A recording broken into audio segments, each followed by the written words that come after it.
உங்களை பட்டிமன்றம் பேசிதான் கூப்பிட்டு, ஆனால் உங்கள் வகுத்திருச்செல்லாம் பேசிக்கிட்டு இருக்கீங்க. ஏங்க இவ்வளோ பேச்சு பேசுகிறாருன்னா வீட்டில் ஒரு வார்த்தையோட பேச முடியாது. சப்புன்னு விழும். வாய மூடுங்கன்னா பட்டிமன்றம் நடக்குது. அதனால் எங்களுக்கெல்லாம் வெளியே தான் நகைச்சுவையாளர், காமெடி கிங், நகைச்சுவை வித்துவான். வீட்டில் வாயை திறந்த வாயை மூடு, இதுதான் எங்களுக்கு.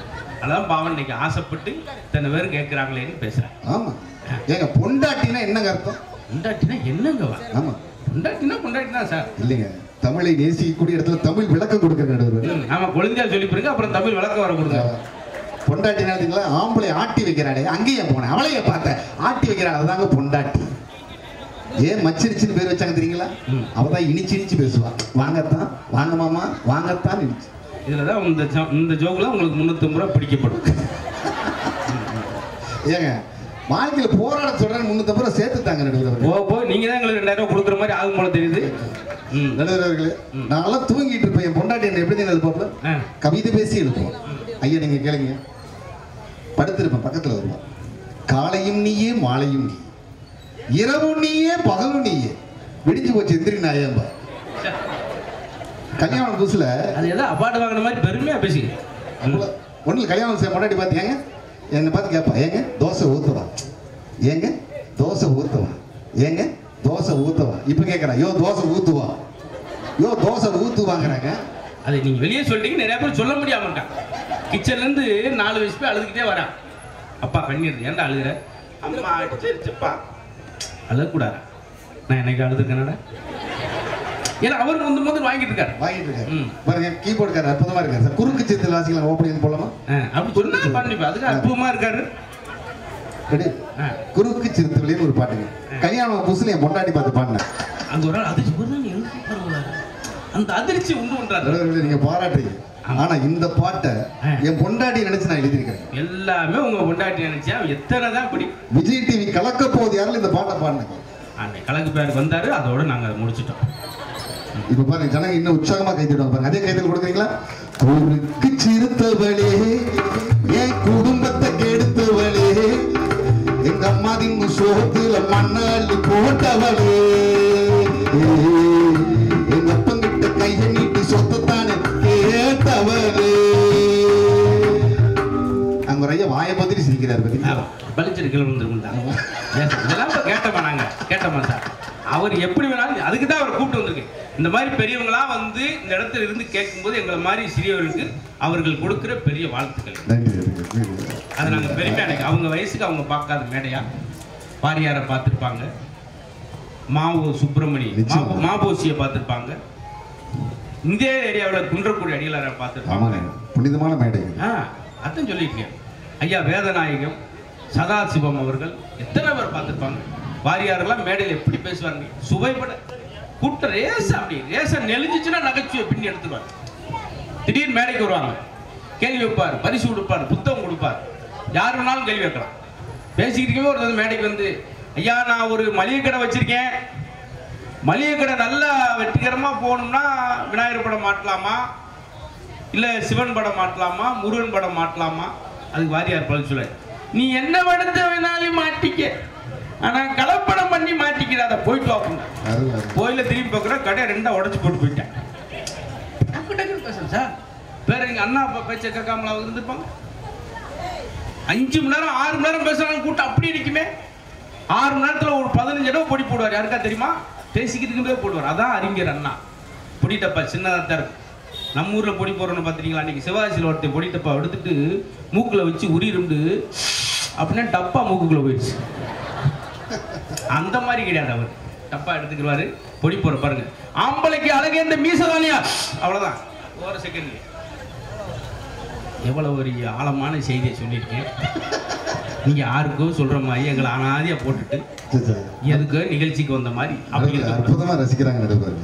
ஏன்னா அவர்களெல்லாம் நீங்கள் சொன்ன அறிஞர்கள் எல்லாம் கொடுத்தது சொல் விருந்து, நீங்கள் கொடுப்பது நகைச்சுவை விருந்து இல்லைங்களா? அதனாலதான் மக்கள் அமைதியா ரசிக்கிறாங்க. 35 ரூபா அனுப்பல, திருப்பி அனுப்புங்க. தேவையில்லாம உங்களுக்கு போட்டேன். உலகம் முழுக்க போய் கிட்டத்தட்ட 100க்கும் மேற்பட்ட நாடுகளுக்கு போய் நீங்க பேசிக்க. உங்ககிட்ட ஒரு கேள்வி கேட்கறேன். அண்டார்டிகாவுக்கும் பொண்டாட்டிக்கு என்னங்க வித்தியாசம்? அண்டார்டிகாவுக்கும் பொண்டாட்டிக்கும் 2லையும் கா வருது. 6 3 15 நீங்களே சொல்லிருங்களேன். பேனா பேப்பர் தான் குறிச்சு வச்சுக்கோங்க. ஆமா, இது ஒரு விஷயம். ஐயா நீங்க கூட குறிச்சு வச்சுக்கோங்க. கவியரசு கண்ணதாசன், வாலி, வைரமுத்து யாரும் சொல்லாத ஒரு பதிலுங்க. அண்டார்டிகால மனுஷன் வாழ முடியாது, பொண்டாட்டி கூட புருஷன் வாழ முடியாது. அங்க ஒரு ஆள் இதுக்கு மேல இங்க உட்கார முடியாது அப்படின்னு பட்டான்னு எந்திரிச்சிட்டார். டீனேஜுக்கு ஓல்டேஜுக்கு என்ன வித்தியாசம்? என்னங்க பிரிச்சுட்டீங்களா இன்னைக்கு? டீனேஜ்ன்றது சின்ன வயசு, ஓல்டேஜ் பெரிய வயசு இல்லைங்க. உடம்புல சுகர் கம்ப்ளைண்ட் இருந்தா ஓல்டேஜ், மனசுல ஃபிகர் கம்ப்ளைண்ட் இருந்தா டீனேஜ். கை தட்டுறாங்க. ஆம்பளைக்கும் பொம்பளைக்கும் ஒரு வித்தியாசம் என்ன இருக்கு? ஆமா, சிகரெட்டை கையில வச்சிருந்தா ஆம்பளை, சீக்கிரட்டை ஒரு மனசுக்குள்ள வச்சிருந்தா நாங்களா ஓஹோ ஓஹோன்னு இருக்க வேண்டியதான். இல்லைங்க, நான் உங்களே ரசிக்கிறேன். ஏன்னா பணத்தின் அடையாளம் சொத்து, பலத்தின் அடையாளம் சத்து, நகைச்சுவையின் அடையாளம் தான் எங்கள் மதுரை முத்து. 35 லட்சம் குடிங்க. எங்க இங்கெல்லாம் மாறிச்சு, பசங்கள்லாம் மாறிட்டாங்க. 6 வயசு பையன் அவங்க அம்மாட்ட கேட்கறான், அம்மா நீ தான் எனக்கு சாப்பாடு போடுறாங்க. ஆமாங்கன்னு. பாட்டி தான் கதை சொல்றாங்க. ஆமாங்கன்னு. தாத்தா தான் ஸ்கூலுக்கு கூப்பிட்டு போறாரு. ஆமாங்கன்னு. எது கேட்கற? அப்புறம் எதுக்குமா அப்பா ஒருத்தர் வேஸ்டா வீட்டில் வச்சு துரத்திடலாம் இல்லைங்கிற பையன். ஒரு 6 வயசு பிள்ளை ஒரு திருடம் முடிச்சுட்டு போயிட்டாங்க. பாப்பா உங்க அம்மா நகையை எங்கே வச்சிருக்காங்க? மிட்டாய் வாங்கி தந்தாதான் சொல்லுவேன். திருட மிட்டாய் வாங்கி கொடுத்துட்டான். சொல்லு பாப்பா உங்க அம்மா நகையை எங்கே வச்சிருக்காங்க? பிஸ்கெட் வாங்கி தந்தாதான் சொல்லுவேன். திருட பிஸ்கெட் வாங்கி கொடுத்துட்டான். சொல்லு பாப்பா. புது ட்ரெஸ் வாங்கி கொடுத்தாதான் சொல்லுவேன். திருடனுக்கு அழுகையே வந்துருச்சு. புது ட்ரெஸ் வாங்கிட்டு வந்து கொடுத்துட்டு சொல்லு பாப்பா உங்க அம்மா நகையை எங்கே வச்சிருக்காங்க? எங்க அம்மா நகையை அடகு கடையில் வச்சிருக்காங்கன்னு சொல்லுவேன். எப்படி இருக்கு? ஸ்கூல்ல பாடம் நடத்த முடியுதா? கற்க கசடர கற்பவை அவன் டேஸ்ட்ல போய் தான் வாத்தியார சொல்லி தர வேண்டிய நிலைமை.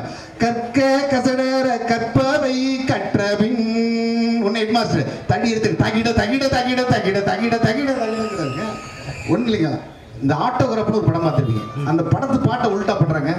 ஞாபகம் வருதே ஞாபகம் வருதே ஞாபகம் வருதே, முதலாக எழுதிய டெஸ்ட், முதலாக அடித்த பிட்டு, பாதிய தலையில் வைத்த கொட்டு, ஃபைனல் டச் கொடுக்குறான் பாருங்க. அதனால் அவருக்கு அருவா வெட்டு.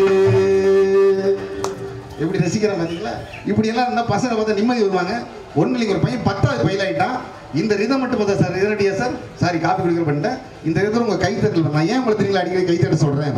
நீங்கள் கொடுக்கக்கூடிய தொகை கால ஓட்டத்தில் கரைந்து விடும். ஆனால் எங்கள் நடுவர் பெருந்தகை சொன்ன மாதிரி தமிழறிஞர்கள்லாம் வந்து மேடையில் இந்த அற்புதமான புனிதமான மேடையில் நாங்கள் நிற்கிறோம். இந்த ரசிகருடைய கைத்தட்டல் வாழ்க்கையில கடைசி வரைக்கும் ஞாபகத்துக்கு வந்துங்கிற ஒரே காரணத்துக்காக தான் அவங்க கைத்தட்ட சொல்றோம். ரெடியா டைமோட கைத்தட்டுங்க. Ready sir?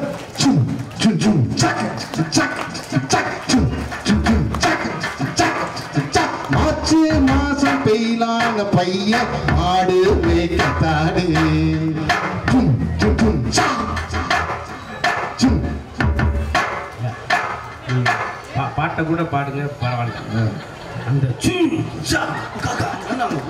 அவர் 85 வயசுல நெஞ்ச புள்ளிட்டு உட்காந்துட்டார். சந்தோஷமா இருக்கணும் வந்து அவர் கிட்னியை கீழே ஓட்டு தேடிக்கிட்டு இருக்காரு. இங்கிட்ட தான் விழுந்து சொல்லு. ஏன்னா ஒரு பக்கம் இறங்கி இருக்கு பாடி இங்கிட்டு விழுந்துருக்காட்டு பாருங்க. உண்மையிலே ஒரு ஆள் போன் அடிச்சு தேடிக்கிட்டு இருக்காரு. அந்த மட்டும் கொஞ்சம் உங்களை மறுபடியும் சொன்னா கிட்னி மாதிரி அதே இடத்துல சேர்ந்துருங்க. உங்களுக்கு பித்தப்பை பிதுங்கி இருக்கு போலயே. பார்த்து கவனம். நல்ல ரசிகருக்கு ஒண்ணு இல்லைங்க. தலைப்பாட்டு நகைச்சுவை பண்ணா அப்புறம் ரசிக்க தெரிஞ்சுக்கலாம். தலைப்பாட்டு. சத்தம் இல்லாத தனிமை கேட்டேன், யுத்தம் இல்லாத உலகம் கேட்டேன், ரத்தத்தில் எப்போதும் வேகம் கேட்டேன், ரகசியம் இல்லா உள்ளம் கேட்டேன். இந்த பாட்டை மாத்தி பாருங்க பாருங்க. கைத்தட்டல் டெம்போ ஏறணும். எக்ஸாம் இல்லாத ஸ்கூலே கேட்டேன், கெமிஸ்ட்ரி இல்லா டீச்சர் கேட்டேன், மேக்ஸ் சொல்லாத வாத்தியார் கேட்டேன், இத்தனை கேட்டும் கிடைக்கவில்லை, ஸ்கூலே ஸ்கூலே வேணாம் என்று டிசி டிசி டிசி கேட்டேன். எப்படி பார்த்தீங்களா? ஓ போடுங்க பாடம் நடத்துறாங்க. தமிழ்ல திறந்தாரு. பசங்களா வாங்க. ஆ போடு, ஆவண போடு, ஈ போடு. இங்கிலீஷ் திறந்தாங்க. திருப்பத்தூர் ஏ போடு, பி போடு, சி போடு. கணக்குவாதியார் புதுக்கோட்டையிலிருந்து 1 போடு, 2 போடு, 3. பையன் பொண்ணு பையன் பணம் முன்னியாச்சு பெல் அடிச்சாங்க. தட்டை தூக்கிட்டு சோத்த போடு, முட்டைய போடு, சோத்த போடு, முட்டைய. ஒண்ணு இல்லைங்க, ஒரு பாட்டி செத்துருச்சு. ஆனா நீங்க புழைச்சிக்கிறீங்க சார். ஒண்ணு இல்ல முக்கால் நேரம் ஒண்ணு சொல்லிக்கிறாங்க. ஒண்ணு இல்லைங்க. ஆனா இந்த மே 1 மட்டும் யாரும் அந்த வார்த்தையை சொல்லிருக்க முடியாது. ஏன்னா அன்னைக்குதான் மே 1 மே. இதுலதான் 4000 ரூபாய் பிடிக்கிறோம். அப்படின்னா என்ன? அடுத்த பட்டி முடிந்து சேர்த்து பிடிக்கிறோம். ஒண்ணு ஒரு பாட்டு சேர்த்து வச்சுக்கிட்டு அந்த பாட்டு சேர்த்ததுக்கு பாடுறான் பாருங்க. ஒரு பாட்டு. நிலவை கொண்டு வா கட்டிலில் கட்டி வை, மேகம் கொண்டு வா மெத்தையிட்டு வை, இன்று முதல் இரவு. நீ எரிச்ச பிறகு என்ன சார் அங்க இருந்து என்ன செய்ய போறான்? இவ்வளவு செலவு பண்ணி இவ்வளவு கூட்டு வந்திருக்கான். முதல் பேச்சால் என்ன சார் பாடணும்? திருப்பரங்குன்றத்தில் நீ சிரித்தா ஒரு அழகு, பாட்டி கொண்டு வா எட்டனா ஒட்டி வை, பதறிச்சு ஒரு அம்மா. அப்படிங்களா? இப்படியா சார் எரிக்கவா? இப்படியா முதல் பேச்சால? இப்படின்னா அடுத்தால என்ன செய்வீங்க? மண்ணெண்ணை கொண்டு வரவா? அப்படியா சார்? ஒதுக்கா உங்களை பட்டிமன்றத்தை கூட்டு வந்தா அது ஈரோட்டில் வந்து கூட்டு வந்துடும். நாடு இப்படி இருக்கு. உங்களே ஒரு திண்டாட்டம் ஆக்கிடுச்சு. உங்களையும் நான் கொண்டாட்ட திண்டாட்டத்தை உங்களை கொண்டாட்டமா நான் மாத்துட்டுங்களா? ஒரே ஒரு பாட்டோட சொல்ல முடியல. ஒரு பாட்டுங்க. என் உச்சி மண்டையில சுருங்குது, உன்ன பாக்கையில கிருங்குது, கிட்டன்னா வந்தாலே உருங்குது கிருங்குது. இது யார் நடிச்ச படங்க? விஜய். ஆனா உங்களுக்கு பிடிச்ச புரட்சி தலைவர் எம்ஜிஆர் இந்த பாட்டை பாடின எப்படிங்கிறது கைத்தட்டு ரெடியா இருக்கீங்களா?